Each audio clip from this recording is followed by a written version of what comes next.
Hello!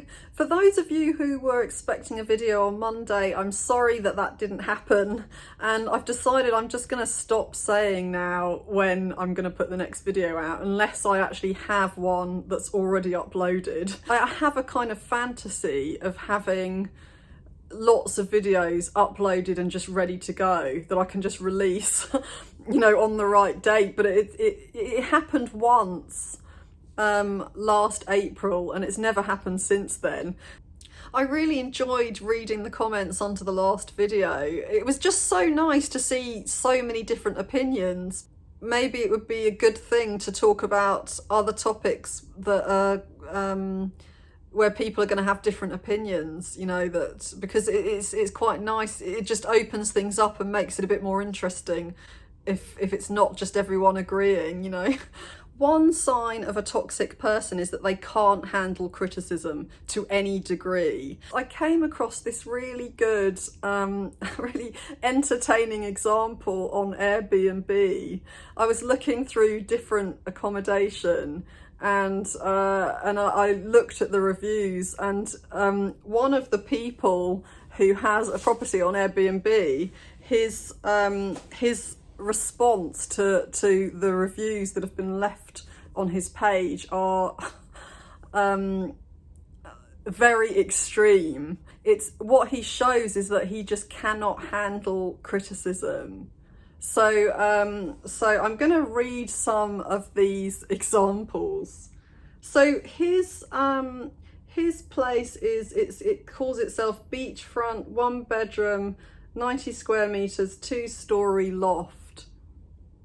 It looks like it's in a really nice area on Koh Samui Island, and but it's quite basic inside.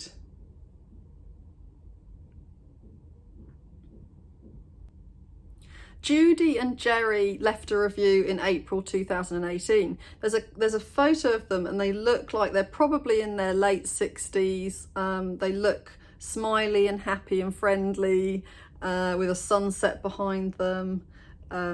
Jerry has his arm around Judy, and they are super hosts themselves, which means that they've hosted a lot of people on Airbnb in their own property. So they stayed at the property and left their review in April 2018.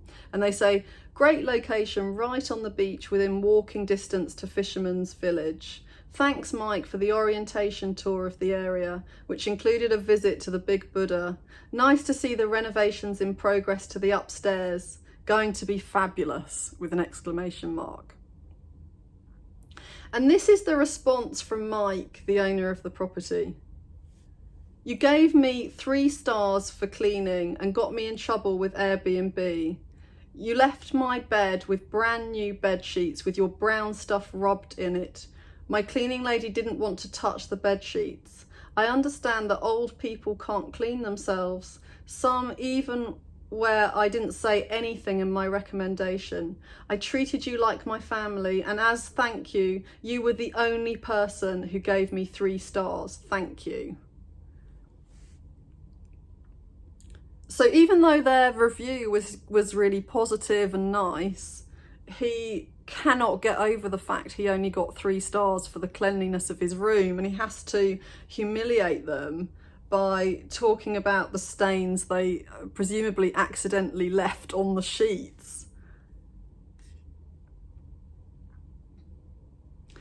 So this review was more direct and blunt. This was Andre, May 2018. I would not stay here if you have a sensitive nose, because I had a hard time falling asleep with how offensive the odour was. Both my girlfriend and I experienced headaches which we attributed to the seemingly unhealthy odour, which were alleviated by spending time outside the apartment. And Mike's response is, unfortunately, none of this is true. But before I get into our side of the story, I have this complaint I must highlight first. The mess Andre left behind for us to clean was truly shameful. And yet, he still has the audacity to complain about his stay after scoring a week in a nice beachfront apartment for only $130. Side note, it's definitely not a fishing location. This blatant lie can be disproved with a simple search of our property on Airbnb maps. So with that in mind, here is the actual story. I picked Andre up from the docks and drove him to the apartment. When Andre first checked in, I specifically asked him, as I do with all my guests, "Do you have any issues? Is the apartment to your liking?" His response was 100% positive. No complaints of any smell or odour whatsoever. There is not one single recorded evidence of this complaint. Not one. Had this been a real and genuine issue, it could have been addressed on day one. Why he chose to complain about the bed to me, but not the smell? I guess we'll never know his logic behind this poorly constructed lie. Either way, I was more than accommodating to Andre. I took him shopping at Tesco, where he decided to make me wait for over 2 hours as he shopped for groceries. I gave him a tour of the island's nightlife district. After I dropped him off at the apartment, I was even kind enough to run out and buy him complimentary ice for his freezer.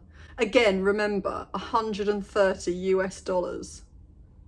As far as the bed is concerned, I have only this to say.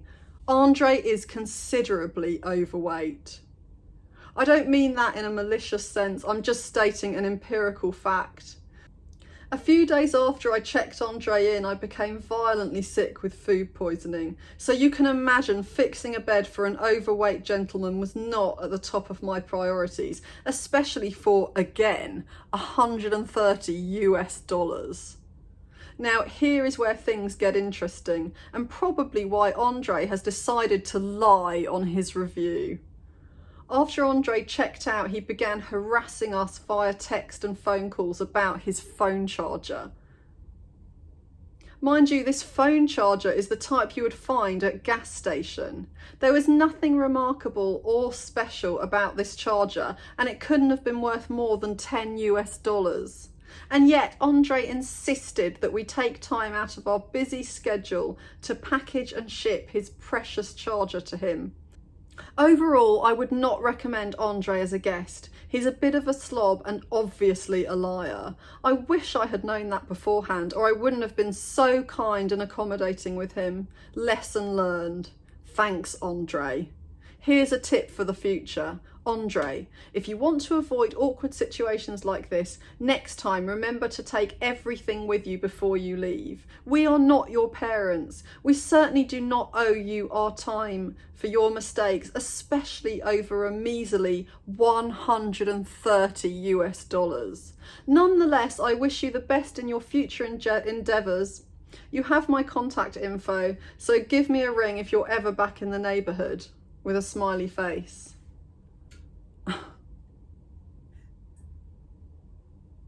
And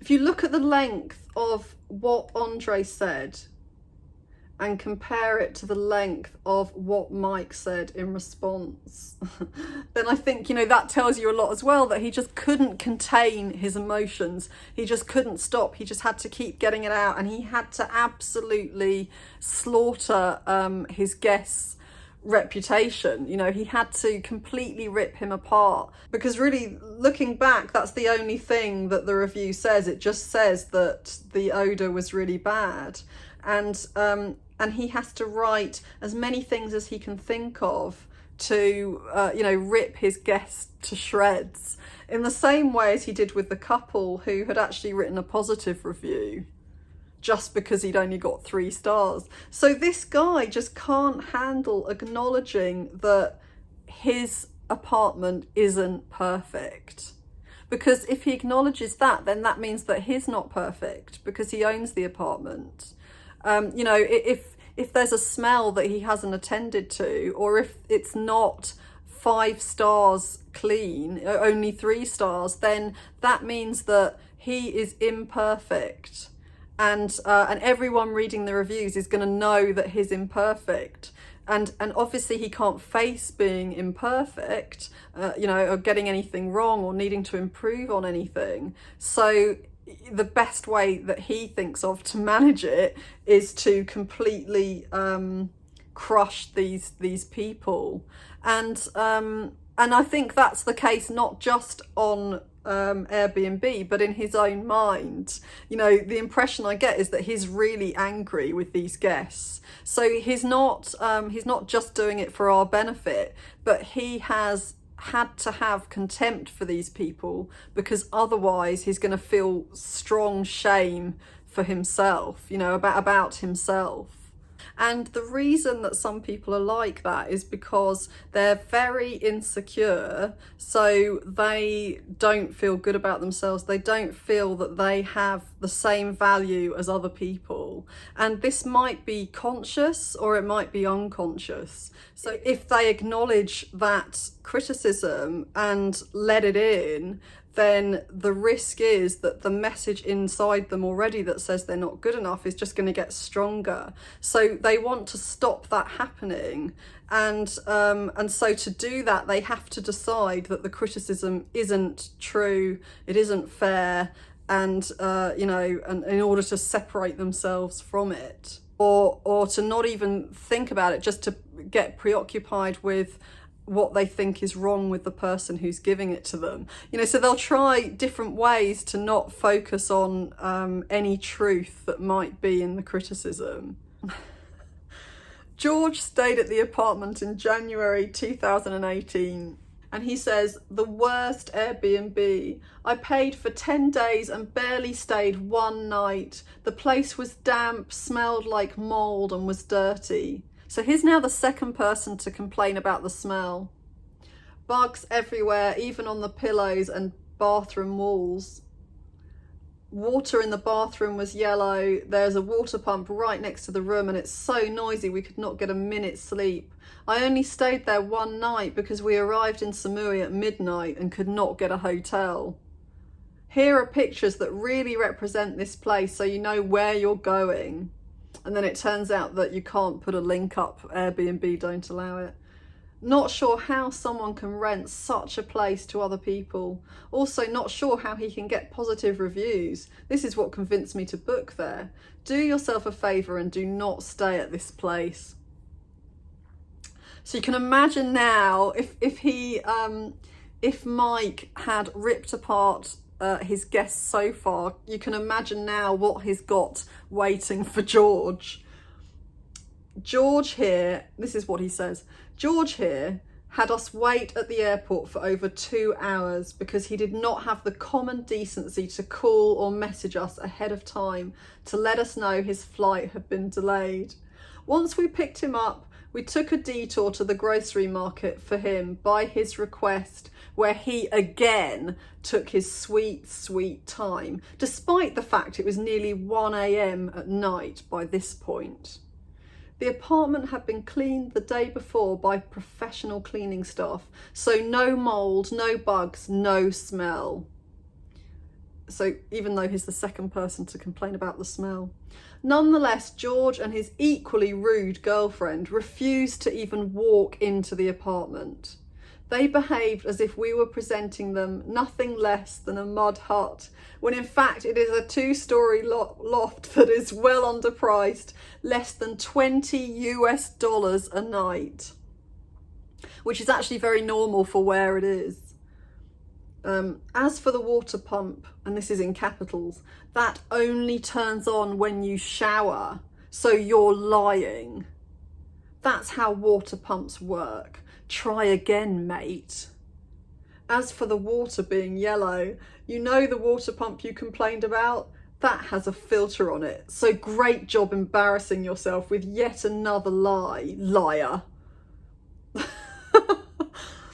Secondly, you're in a third world country, so even if, in capitals, even if there is just a slight chance you're telling the truth, it's a truth that shouldn't have surprised you, George. So again, I suggest you gain some travel experience and explore the world outside of your Western bubble, pal. I know your exact type, George. You two are both spoiled, entitled, and have very little travel experience. When you pay $20 a night, manage your expectations. Only a child could possibly have expected to be staying at the Hyatt Regency for the price you paid. We have 3 other tenants currently staying in these residencies, one of which is actually staying in the exact same apartment you stayed in. And guess what, George? Not a single person has mentioned anything that you've brought up in your, in quotes, review.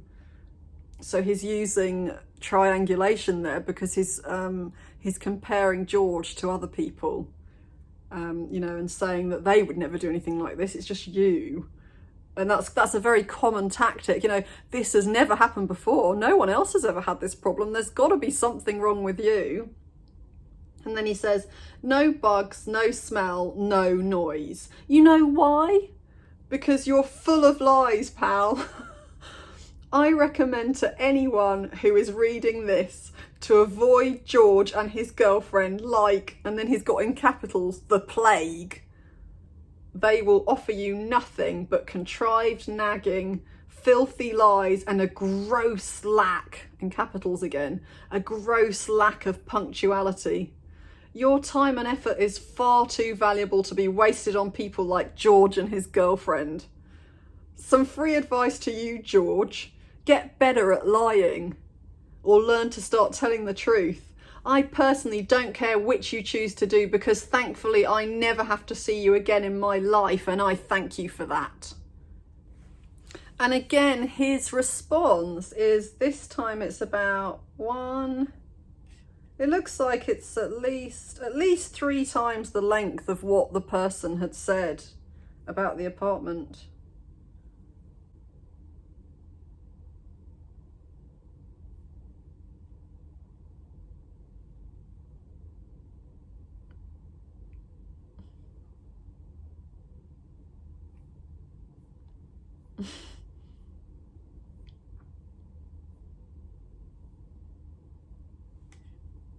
And this couple, they gave him 3 stars for the cleaning, so they obviously had some issues with how clean the flat was, but they didn't say that in the review. They were quite kind considering that, and they just focused on the positive stuff.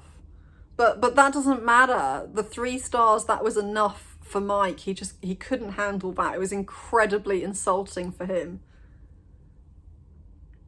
None of these complaints were personal towards Mike. No one mentioned what he's like as a person or insulted him, but he insulted each of these people personally.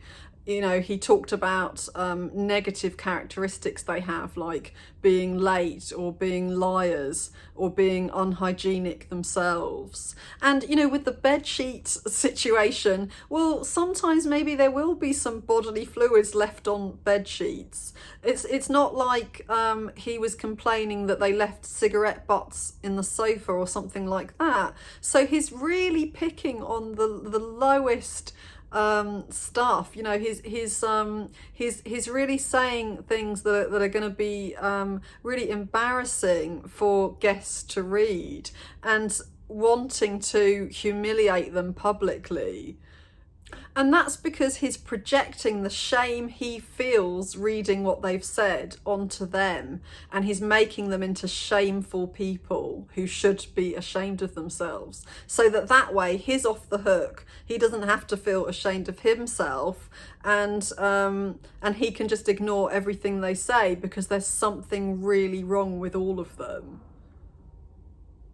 Someone who feels good enough about themselves won't interpret criticism as defining their value as a person. They'll already believe that they are valuable as a person and that they're good enough, and so they'll accept that they might make mistakes and they'll be okay with that. So when someone gives them criticism in a constructive way, they'll be able to separate that from who they are and whether they're a good enough person, and they'll be able to look honestly at their behaviour and empathise with the person who's at the other end of it. You know, they'll be able to put themselves in that person's shoes and be happy to learn from their mistakes.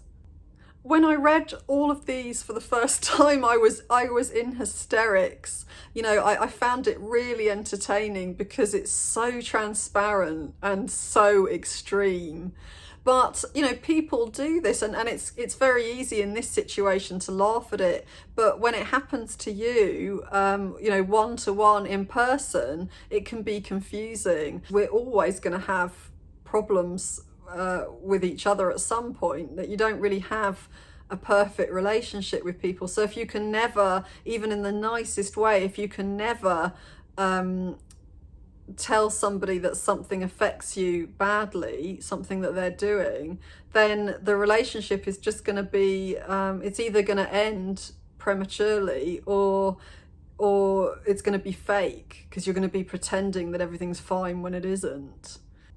If you give someone feedback and you say it in an honest but careful and sensitive way, and they flip out at you, or they're just unable to see your point of view, completely unable to, then the issue is with them. So when that happens, just know that the issue must be with them, because if it wasn't, they would be trying to put themselves in your shoes. And even if they're a different kind of person, if they were someone who wouldn't be bothered by a smell, maybe they don't have a sense of smell in Mike's case, it would still matter if you're getting affected by something, and they'd still want to know, at least want to you know, hear you out. So if somebody can't tolerate any amount of criticism, then you know, then that is an issue that they have. It's not an issue that you have for bringing it up.